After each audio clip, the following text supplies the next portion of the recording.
Thanks in part to Dick Dale, Fender eventually marketed their products with a beach theme. They pictured bikini-clad American women holding the guitars, and men surfing, quite literally holding the guitar while catching a wave. This was not only because they were produced in sunny, blooming California, but also because surf rock was in like Flint.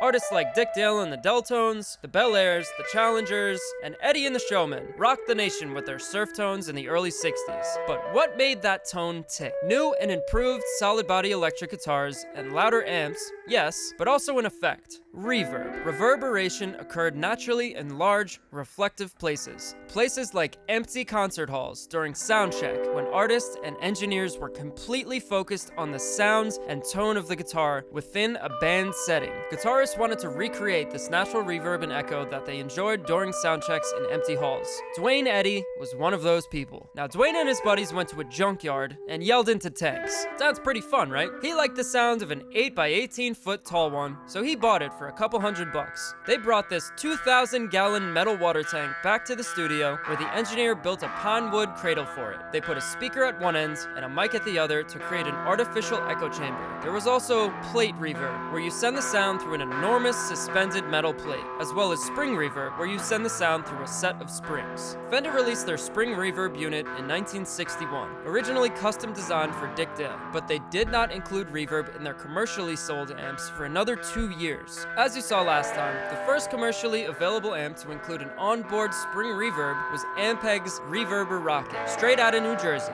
It predated Fender's Vibroverb by nearly 2 years. Similarly, in 1958, we start to see tape-based delay units, which ended up heavily influencing the sounds of British rock. Units such as the Watkins Copycat, or the Wem Copycat Super IC 300 delay, and the Day Armand 610. But you could do the same thing with any reel-to-reel tape recorder. Here's how it works. There's a loop of rewritable tape. The signal is recorded as it is played live, saved on tape, then played back milliseconds after, due to the slight space between the tape machine's record head and playback head. Since the output of the tape machine is slower than your actual guitar output, it creates a slapback echo effect.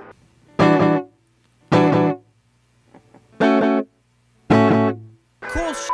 The Day Armand 610 was used by Jimmy Page on Brenda Lee's Is It True? People like Chet Atkins and Roy Orbison used reverb and delay to produce the now classic rock and roll slapback echo on stage, not only for their guitar, but also their voices. Most primitive standalone effects, that is, effects that aren't built into amps or guitars, powered with vacuum tubes, invented back in 1904. This meant that they were bulky, expensive, fragile, and not practical for live performance. In the mid-60s, however, the transistor became widely available. Thanks, World War II. For the first time, engineers could produce affordable, portable circuits in little boxes that guitarists can lay on the floor and turn on or off with their feet. But what was the number one thing that guitarists still wanted? They wanted to be heard.